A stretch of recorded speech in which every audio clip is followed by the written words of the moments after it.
What's going on, everyone? Welcome back to another episode of Landing on the Plains, all things Auburn football from someone who really lived it.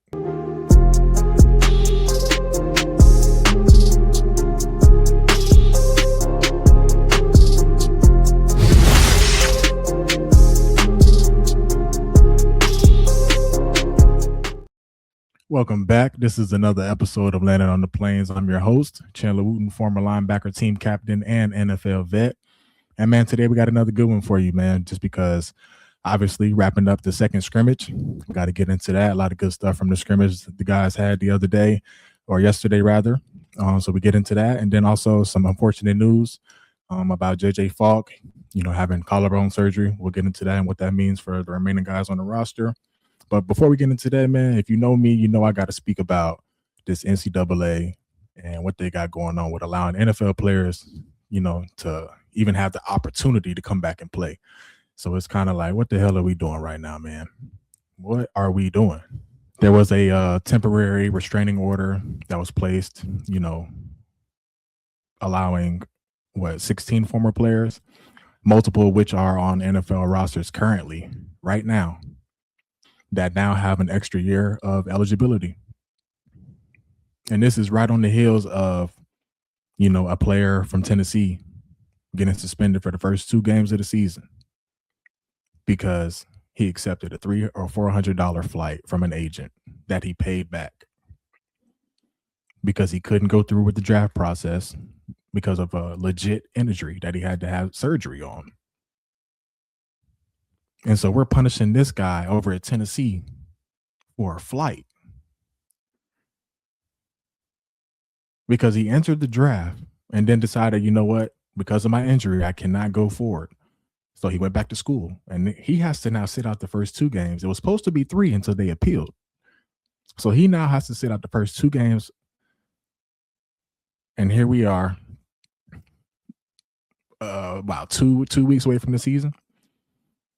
And we're dropping temporary restraining orders to allow players, a guy who just had 2 sacks in the preseason game for Tampa. He's one of the guys from LSU. We're allowing him the opportunity to come back and play ball in the NCAA. It's sick, man. It's sick. And I'm not even going to spend too much time on it, man, because we all know the NCAA is a joke at the end of the day. And, it's just like it's never consistent, whether it's the NCAA's fault or not, nothing consistent. And it's just kind of like what happened to the game we all love, man. Like when you think about college football, when you think about college athletics, man, like you think about passion, like you think about players going out there and representing their university with everything they have, fighting alongside their teammates to achieve greatness. And now it just doesn't feel as authentic as it used to. And I know money has a lot to do with that, especially, with athletes getting paid now. But even then, like with players getting paid, like the product is still good. It's just like, it's too much going, like with referees and conferences and like rulings like these, like it's ruining the game, man. Like college basketball is terrible right now with what they're allowing. And now like we're allowing people who just played in preseason games, fellas, like, what are we like? What are we doing, man? What are we doing? You want to allow the 5-5, cool, man. But once you hit the draft, like once you are sign a contract in the NFL, come on, man. What are we doing? Like I said, I'm not spending too much time on it, but I just had to get that little bit off my chest, man, because I just don't like the direction that college football is going down, man. I really don't. And it's just scary to think about where it's going to be like 5 years from now, because it's gone downhill and quick, fast, and in a hurry. Like even from when I was playing, my last year was in 2021. So that's 5 years ago. So another 5 years from now, who knows what the hell it's going to look like, man. It's going to be madness. It's chaos. So, yeah, like I said, we offer that. Let's really get into some action, man, because your Auburn Tigers had their second scrimmage yesterday, and a lot of good stuff. A lot of good stuff coming out of, what we've been hearing, a couple of nuggets here and there. And so let's get into it, man. I'm going to start defensively. A lot of good stuff defensively, coming out of this second scrimmage as opposed to the first one. just me being a defensive player, I understand exactly what that first scrimmage is really like, man. Like I explained it, about a week ago, what that first scrimmage was going to look like defensively, and it was pretty much on par. There's going to be a lot of guys doing a lot of heavy breathing, getting into shape. There's going to be a lot of guys missing tackles, and you never want to go out there and miss tackles. Like that's not what your plan is. You don't.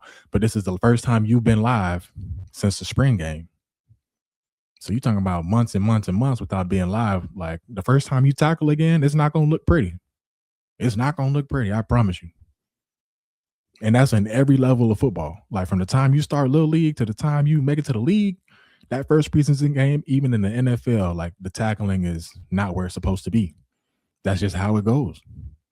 And so I know for sure coming into, this second scrimmage, there was a big emphasis on tackling, and it sounds like the guys got that done. And that's not even the thing that made me the most excited. What made me the most excited, coming out of the entire scrimmage was how Golis talked about, the intent and the physicality. Because to me, that more so is a reflection on how we intend to play. And we got to do that every single day. So if we're doing that right now in the middle of August, right in the middle of camp, fresh off, this is the first week of school, and the guys went out there and that's what it's supposed to look like. That's our standard. That's our standard. And we can work on the execution and stuff. We can work on, becoming better situational masters. We can become better at all of that kind of stuff.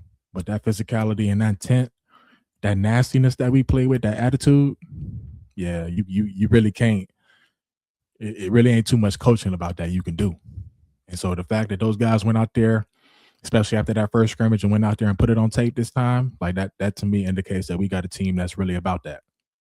And so that was really good to hear. But continuing, defensively, man, still continuing to hear great things about Eric Winters, man. Like I'm telling you, man, 5 is going to have a tremendous year, absolutely tremendous year. Like I'm expecting it. It's mandatory for me at this point now. Like I need Eric Winters to come, continue to do what he's been doing from the time, this staff got here and up until right now, as you're listening to this podcast. And I know he's going to continue to do that. But, for him to come in and step up as a true sophomore, in a room that's so deep like that, it gives us more and more options, man. We got options, man. We got options back there in the backfield with Eric, obviously Sylvester, Champ, New Boy, Caleb Harris is still back there. And so we got guys that are interchangeable, guys that all possess different skill sets. And that's one thing I love about this safety room, man. Because you got some speed, you got some hitters in there, you got some guys who can do it all, you got some size. Eric Winters, his coach told me he's built like a linebacker. And so I expect him to come down and hit like a linebacker. And we got guys who can go in and play nickel. And so, it's going to be really good for us, man. It's going to be really, really, really good for us. Hearing some good things about the guys on the outside, as far as Andre Jordan goes and Rayshawn Pleasant goes, those two are going to be big time for us. And then obviously the guys up front, we know our linebacker is going to be steady. That's an expectation for us. With X and Elijah, DeMarcus Reddick is working himself back.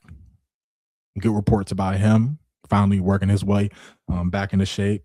And, that's not something that's easy to do. And a lot of people really kind of overlook that kind of stuff. But it takes a while to get back from them injuries, man. Especially when you have multiple back-to-back kind of like that. It takes a while. And so when you got successful guys in the room, that may be ahead of you in the pecking order, you kind of got to find your niche. You kind of got to find, what works for you and kind of how you can work your way onto the field.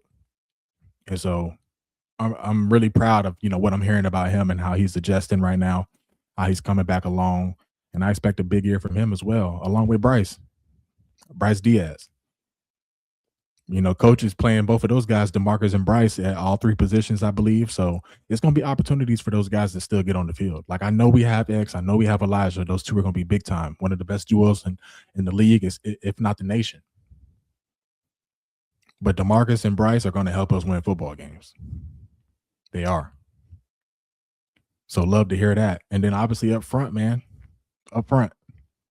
defensively. Jared Smith, Deshaun Womack, heard really good things about those two as well. And that's going to be really key for us, man. Like if those two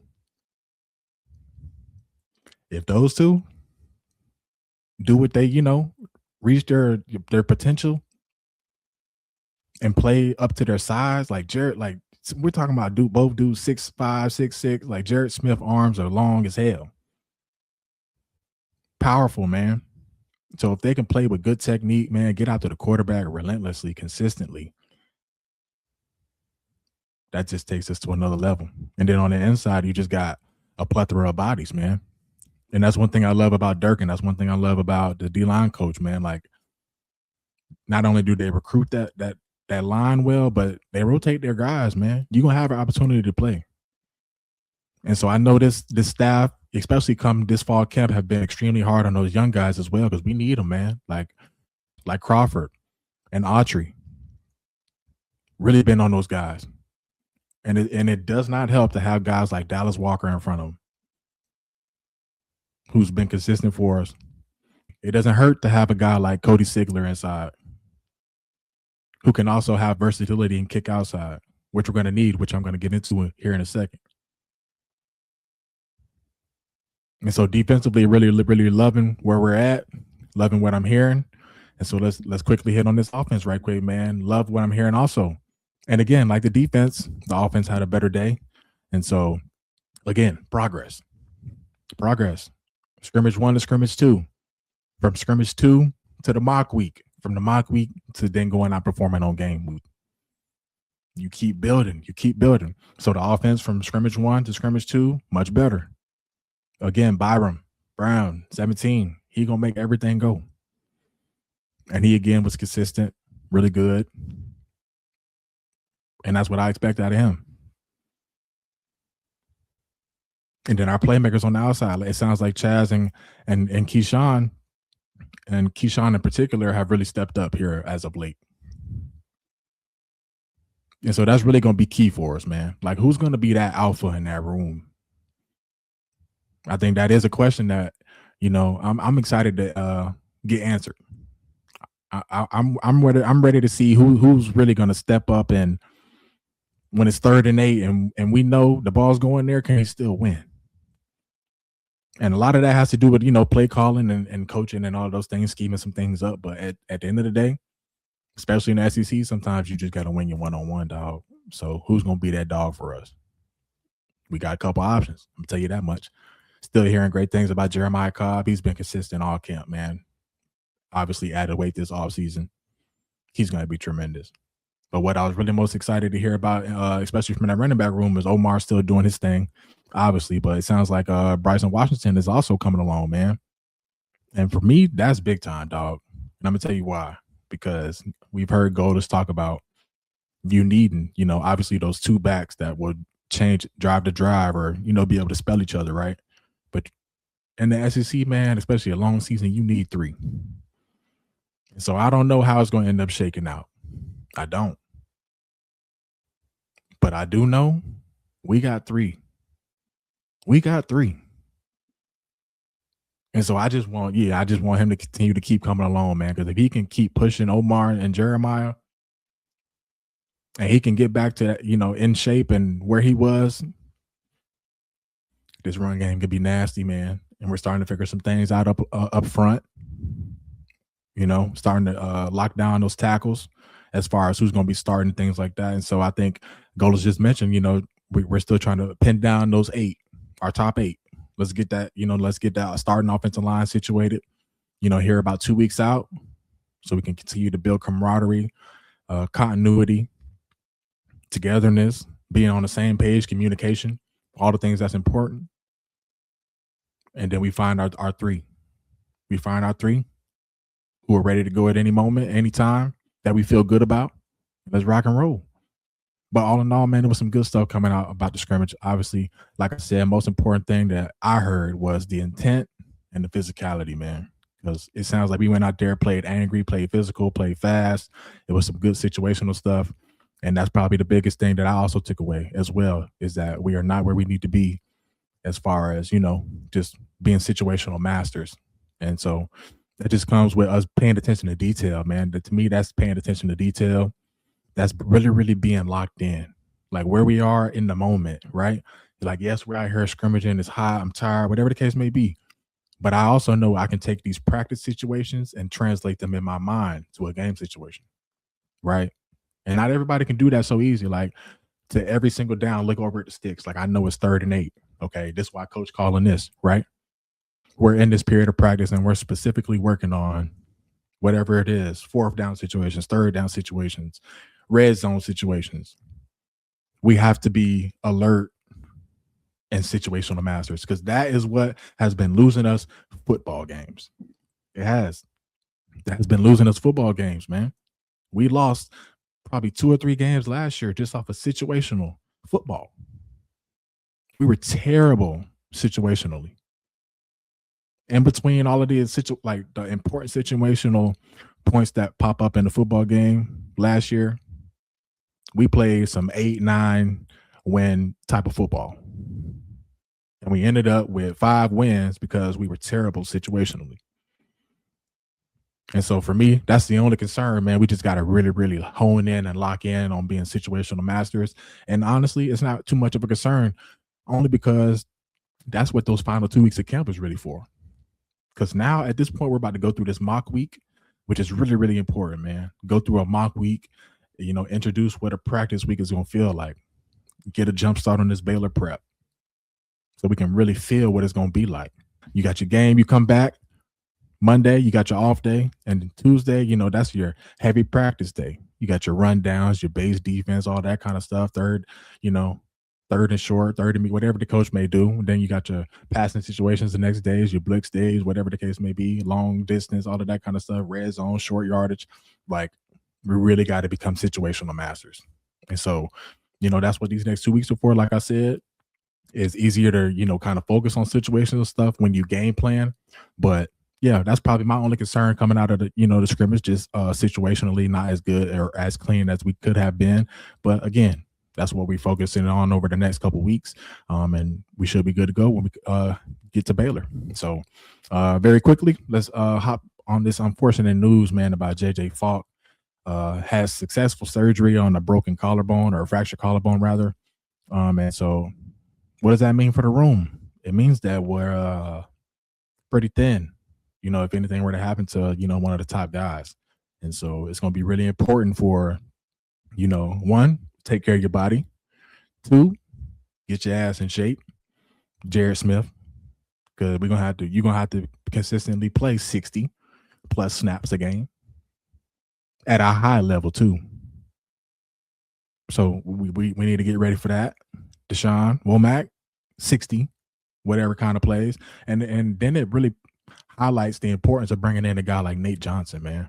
A guy with experience, a guy who's been around for a while, got, like I said, experience under his belt, and playing in SEC as well. And so big time. And he's been steady throughout camp. And so it just magnifies an addition like that, man. And then you got some freshmen as well. And so, man, I was really excited to see how JJ was going to come along, because he was, he had a good spring, bulked up over the summer, and this offseason, man, was in a good prime spot to, get quite a bit of playing time, man, behind those 2 starters. And so, man, that's you never want to lose a reserve this early in camp, man, and diminish your depth at all. And so it's just going to highlight the importance on some of the Porter guys that we got. Maybe a freshman has to step up, who knows? And so, that versatility of a guy like Sigler who can, kick outside for a couple plays here and there. A guy like Darian Smith who can kick out every now and then. Like, we have some position versatility as well. So, we got some blitzing linebackers as well. A big ass linebacker and Elijah Melendez who knows what Durkin has up his sleeve. X can blitz his ass off. Do we find a way to get Bryce or DeMarcus on the field? Like, who knows? We got options, man. And so it's not the end of the world. But again, it is a big loss. It's because he was a guy who was coming along, and you just never want to see that, man. So speedy recovery to him. I know he'll be back stronger than ever. But yeah, I appreciate you guys tuning in. And before I go, man, let me say this. Shout out to my wife, man. Tomorrow we are having our baby girl. She's our 3rd and final child. And just wanted to say this right quick. Women especially, going through pregnancy. Like, you guys are superheroes. And I'm gonna talk about my wife in particular. I just want to say this, in front of everybody that listens to this. Like, I love you. I appreciate you. And I cannot wait to meet our daughter. And yeah, if she becomes anything like you, then we did a wonderful job, because I've always said I wanted a daughter and I wanted her to be just like you. So I love you. I appreciate you. Thank you for, embracing this journey and so gracefully. And once again, just thankful, So yes, yeah, I appreciate you guys tuning into this episode, man. If you like this episode, make sure you like, share, and subscribe. And I appreciate you guys, man, for rocking with me, and only going to keep going up from here, especially once we get into the season. So excited. I appreciate you guys, man. War Eagle.